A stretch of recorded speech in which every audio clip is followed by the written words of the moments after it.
বিশ্ব রাজনীতিতে ফের উত্তেজনার পারদ চড়ছে। একদিকে ইরান যখন তাদের সামরিক মহড়া চালাচ্ছে, ঠিক তখনই যুক্তরাষ্ট্র পরমাণু অস্ত্র বহনে সক্ষম আন্তর্মহাদেশীয় ব্যালিস্টিক ক্ষেপণাস্ত্র বা ICBM উৎক্ষেপণ করে নিজেদের শক্তি জাহির করল। এই ঘটনা আন্তর্জাতিক মহলে নতুন করে শঙ্কা আর উত্তেজনার জন্ম দিয়েছে। আমেরিকা তার পরমাণু শক্তির জন্য পরিচিত। বিশ্বের সবচেয়ে আধুনিক অস্ত্র রয়েছে এমন দেশগুলোর মধ্যে আমেরিকা অন্যতম। এবার বিশ্বকে চমকে দিয়েছে পরাশক্তি আমেরিকা। আমেরিকার এই ক্ষেপণাস্ত্র খুবই শক্তিশালী। এর শক্তি দেখে বিশ্ব অবাক। মার্কিন প্রতিরক্ষা বাজেট কমানোর খবরের মধ্যে এই ক্ষেপণাস্ত্রের পরীক্ষা।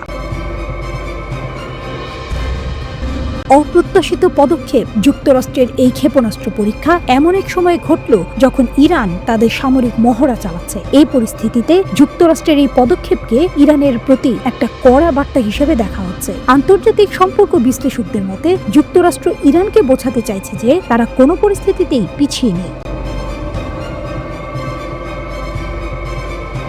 মিনিটম্যান 3 এর শক্তি। যুক্তরাষ্ট্র বুধবার ক্যালিফোর্নিয়ার ভ্যান্ডেলবার্গ স্পেস ফোর্স ঘাঁটি থেকে মিনিটম্যান 3 নামের একটি ICBM উৎক্ষেপণ করেছে। মার্কিন বিমান বাহিনী জানিয়েছে এটি একটি নিরস্ত্র ক্ষেপণাস্ত্র ছিল, তবে এর পরমাণু ওয়ারহেড বহনের সক্ষমতা রয়েছে।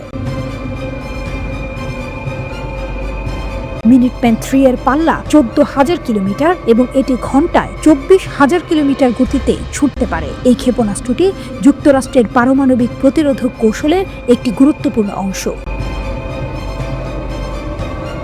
যুক্তরাষ্ট্রের উদ্দেশ্যে মার্কিন কর্মকর্তারা জানিয়েছেন এই উৎক্ষেপণ বর্তমান বিশ্বের ঘটনাগুলোর প্রতিক্রিয়া নয়। তাদের দাবি, আমেরিকা অতীতেও 300টিরও বেশি এই জাতীয় পরীক্ষা চালিয়েছে। তবে এই মুহূর্তে এই পরীক্ষা চালানোর মাধ্যমে যুক্তরাষ্ট্র তাদের মিত্রদের আশ্বস্ত করতে চেয়েছে যে তাদের পারমাণবিক প্রতিরোধ নিরাপদ, সুরক্ষিত, নির্ভরযোগ্য এবং কার্যকর রয়েছে। একই সাথে তারা ইরানকে নিজেদের সামরিক শক্তি সম্পর্কে একটি স্পষ্ট বার্তা দিতে চেয়েছে। ক্ষেপণাস্ত্র পরীক্ষার বিষয়ে রাশিয়া, চীন বা অন্য কোনো পরমাণু শক্তিকে তারা সতর্ক করেছে কিনা সে বিষয়ে মার্কিন কর্মকর্তারা কিছুই বলেননি। 1970-এর দশকে প্রথম প্রবর্তিত মিনিটম্যান 3 মার্কিন পারমাণবিক প্রতিরোধক কৌশলের একটি গুরুত্বপূর্ণ অংশ হিসেবেই রয়ে গেছে। দেশটির মন্টানা, নর্থ ডাকোটা এবং ওয়াইওমিংয়ে ভূগর্ভস্থ সাইলোতে এই ধরনের 400টি অপারেশনাল ক্ষেপণাস্ত্র রয়েছে।